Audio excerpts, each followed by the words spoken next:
ఈ విద్యకు కావలసింది బలిదానం మాత్రమే.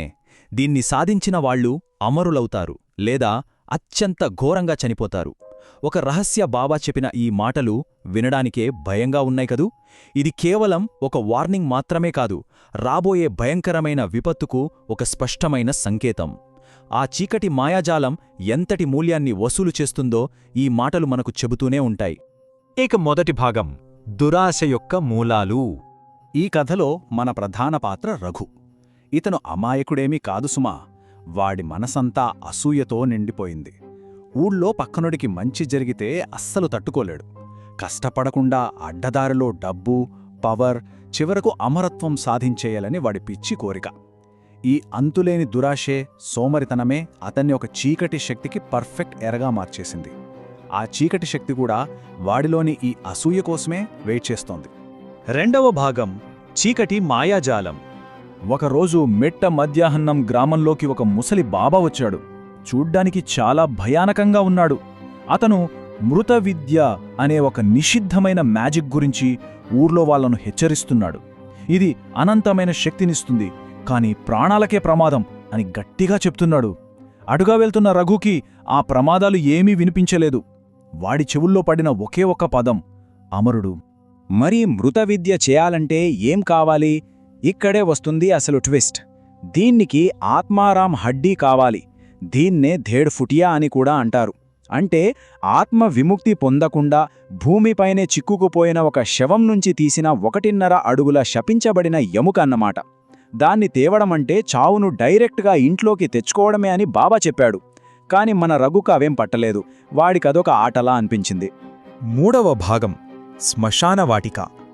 ఆ శపించబడిన ఎముక కోసం రఘు శ్మశానానికి బయలుదేరాడు. ఒకసారి ఆ వాతావరణం ఊహించుకోండి.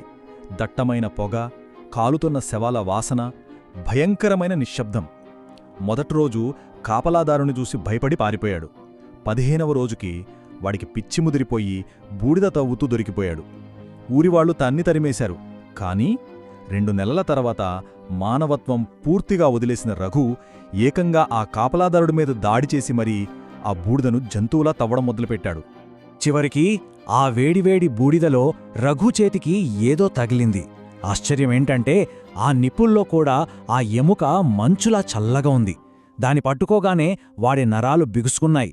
దాని ఆకారం చూస్తే అచ్చం ఒక మనిషి నొప్పితో మోకాళ్లను ఛాతికి ఆనించుకుని కూర్చున్నట్టుగా వంకర్లు తిరిగి ఉంది. దాని తీయగానే ఆకాశంలో మేఘాలు కమ్ముకుని చిమ్మచీకడెలుముకుంది. కాని రఘుకా భయం లేదు. నేనిక అమరుడ్ని అంటూ ఆ అర్ధరాత్రి శ్మశానంలో పిచ్చివాడిలా నవ్వడం మొదలుపెట్టాడు. 4వ భాగం, 7 రోజుల భయాందోళనలు. ఆ ఎముకను తీసుకునే రఘు ఆ బాబా దగ్గరికి వెళ్ళాడు. అప్పుడు ఆ బాబా కొన్ని భయంకరమైన రూల్స్ చెప్పాడు. 1, ఆ ఎముకను ఎవరూ తిరగని చోట 7 రోజులు పాతిపెట్టాలి. 2, రోజూ నిమ్మకాయలు, నల్ల నువ్వులు కాల్చుతూ మంత్రాలు చదవాలి. ఇక 3వది, అత్యంత ముఖ్యమైనది, ఆ ఎముక రాత్రిపూట ఎన్ని భయంకరమైన ఆకారాలు మార్చుకున్నా సరే పొరపాటున కూడా దాన్ని వదిలి పారిపోకూడదు. పారిపోతే మరణం ఖాయం. ఆ తర్వాత 7 రోజులు రఘుకి సాక్షాత్తు నరకమే కనిపించింది. కటిక చీకట్లో చూడు, నన్ను చూడు అని ఎవరో భయానకంగా గుసగుసలాడుతున్న సౌండ్స్. ఆ నేల కూడా ఎముకను భరించలేక బయటికి ఉమ్మివేస్తున్నట్టుగా పైకి తోసేది.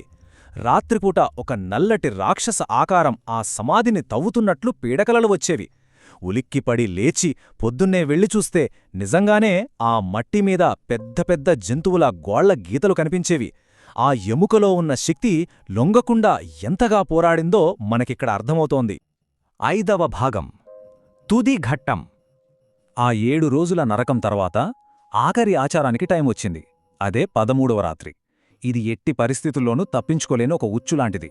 ఒక చౌముక దీపం, రక్షణ కోసం నల్లదారంతో గీసిన గీత, ఎర్రటి పొడి, నల్ల నువ్వులు, పగిలిన గాజుముక్కలు ఇవన్నీ రెడీ చేశాడు. బాబా ఒకటే మాట చెప్పాడు, మంత్రం చలవడం ఒక్క క్షణం ఆపినా సరే ఆ ఆత్మ నిన్ను చీల్చేస్తుంది అని. ఆ నల్లదారం గీత మాత్రమే వాడికి ఏకైక రక్షణ. మంత్రం మొదలైంది. ఒక్కసారిగా గాలి చెవులు చిల్లులు పడేలా హోరుమందింది. ఎముకలోంచి అసహజమైన పొగ రావటం స్టార్టైంది. చుట్టూ గంధకం వాసన. ఆ పొగ నెమ్మదిగా ఒక భయంకరమైన ఎత్తైన రాక్షస నీడగా మారింది. ఆ ఆకారం వెన్నెలను కూడా పూర్తిగా కప్పేసింది. ఆ చీకటి శక్తి నేరుగా వణుకుతున్న రఘు వైపు అడుగులు వేయడం మొదలుపెట్టింది. ఇక్కడే అసలు తప్పు జరిగింది. రఘును నడిపించిన ఆ దురాశ ప్రాణభయం ముందు నిలబడలేకపోయింది. ఆ మృత్యునీడను చూడగానే వాడి గొంతు ఎండిపోయి నాలుక పక్షవాతం వచ్చినట్లు ఆగిపోయింది. ఆ రక్షణ మంత్రం మధ్యలోనే బ్రేకయింది. అంతా ఒక్కసారిగా సైలెంట్ అయిపోయింది. అదే వాడు చేసిన ప్రాణాంతకమైన తప్పు. మంత్రం ఆగిపోయిన మరుక్షణమే, లేదు, నేను అమరుడిని కావాలి అని రఘు ఆఖరిసారిగా పెట్టిన అరుపు ఆ శ్మశానమంతా మారుమ్రోగింది. అంతే, ఆ చీకటి నీడ వానిని పూర్తిగా మింగేసింది.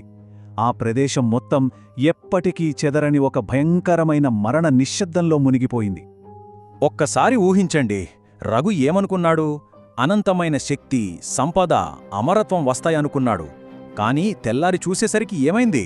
కళ్ళు, నోరు భయంతో తెరిచి ఉండి లోపల ఏమీ లేకుండా నల్లగా మాడిపోయి బూడిదిలా మారిన వాడి శవం మాత్రమే మిగిలింది. కష్టపడకుండా అడ్డదారి తొక్కాలనుకునే దురాశకు ప్రకృతి ఇచ్చిన అసలైన శిక్ష ఇది. ఆ తరువాత బాబా ఆ శవం దగ్గరకు వచ్చి ఎముకను చేతిలోకి తీసుకోగానే ఎవ్వరూ ఊహించని ఒక భయంకరమైన నిజం తెలిసింది. ఆ ఎముకలో ఒకేసారి ఒక స్త్రీ, ఒక చిన్నపిల్లాడు, ఒక ముసలివాడి అరుపులు వినిపిస్తున్నాయి. అసలు విషయమేమిటంటే ఆ ఎముక అసలు యజమాని కూడా అప్పటిలో చేతబడికి బలయ్యాడు. అందులో అప్పటికే ఎన్నో పగబట్టిన ఆత్మలు బందీలై ఉన్నాయి. దాన్ని ఏ మనిషి ఎప్పటికీ కంట్రోల్ చేయలేడు. అది మొదట్నుంచి మనుషులను బలి తీసుకునే ఒక శాశ్వతమైన ఉచ్చు. దాన్ని ఎవరూ జయించలేరు. ఆ నిజం తెలుసుకున్న బాబా వణుకుతున్న చేతులతో ఆ ఎముకను తిరిగి అదే గుంతలో పూడ్చేసి మట్టి కప్పేశాడు. కాని ఆ శపించబడిన ఎముక మళ్లీ ఆ చీకట్లో సైలెంట్గా వెయిట్ చేస్తుంది. కష్టపడకుండా అడ్డదారిలో వెళ్లే మరొక దురాశాపరుడి అడుగుల చప్పుడు కోసం ఎదురుచూస్తూనే ఉంది. ఇదంతా చూశాక మీకు ప్రశ్న: నిజంగా రఘును చంపింది ఆ ఎముకలోని శపించబడిన ఆత్మలా, లేక ఏ కష్టమో పడకుండా అన్నీ సాధించేయాలన్న వాడి సొంత దురాశే వాణ్ణి మృత్యువోడిలోకి నెట్టిందా?